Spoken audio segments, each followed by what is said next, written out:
Hi everyone, this is the third part in a series of videos looking at staff sparring. If you haven't seen the other two videos, I recommend going and watch them first.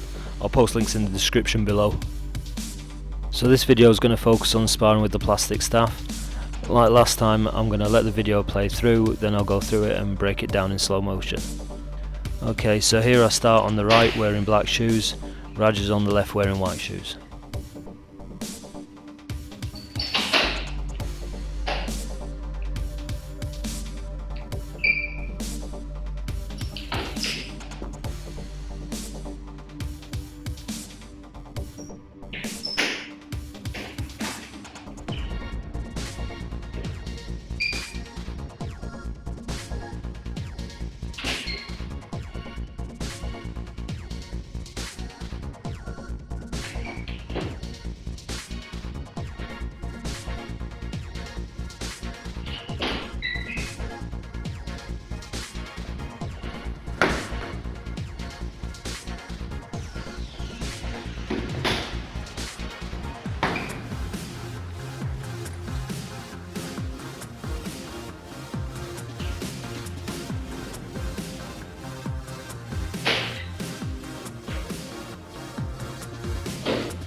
Okay, so let's start with this part where I drop down and go for Raj's leg.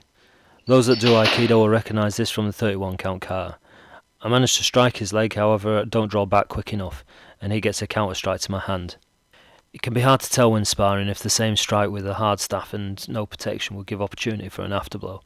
Would a counter be possible? I won't go into that now, but it's an interesting topic to think about. So here Raj goes for a thrust and I move offline for a strike. If I freeze a clip, you can see how flexible the staff actually is. This is good for reducing impact, but does change the feeling quite a lot in comparison to a standard Joe. In this exchange, no significant strike was made, but thought it'd be interesting to point out a couple of things.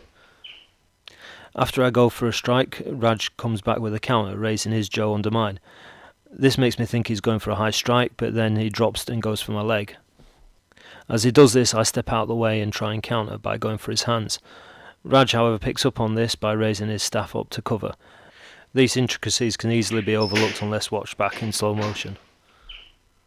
So this next part is a similar type of parry seen in the 13 count kata. Although the parry is successful, I miss a good opportunity to counter. As you can see, I'm fully loaded for a high thrust. However, instead I turn over the Joe for a mid-level thrust. This gives Raj enough time to get out of distance. Here I hit Raj with a one-handed strike to the head. As soon as he opens up, I go straight in for the strike. As you can see, I only just made contact, which is why I went for a one-handed strike as opposed to a two-handed strike, as it covers more distance. In this clip, Raj goes for a one-handed strike and I use a block similar to that used in the 5th Kumijo to provide cover. Although I thought he was going high, his strike towards my knee was still covered by the middle of my staff. The defence in this clip is similar to that of the previous one.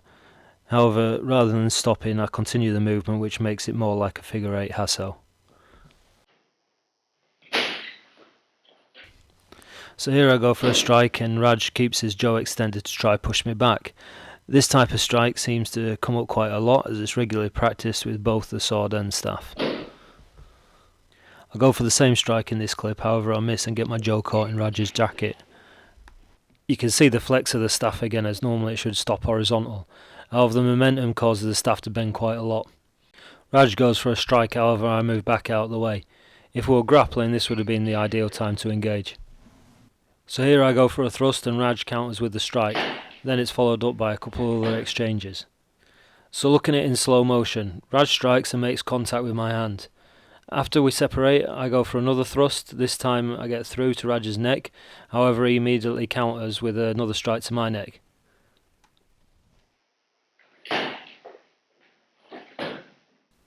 So in this clip I get 2 consecutive strikes in. To begin with, Raj opens up and I strike his elbow. He tries to get an afterblow but strikes my staff between my hands. I then switch to the opposite side and strike his head. So in terms of the plastic staff, the proportions are the nearest to the wooden Joe that I'd normally train with. The smooth hard surface makes it good to handle when changing grips. However, the lack of weight and overflexing still makes it quite different. That being said, it works quite well for sparring, and the rubber ends spread the impact on the thrusts. Compared with the foam staff, it has overall better handling and works better in binds.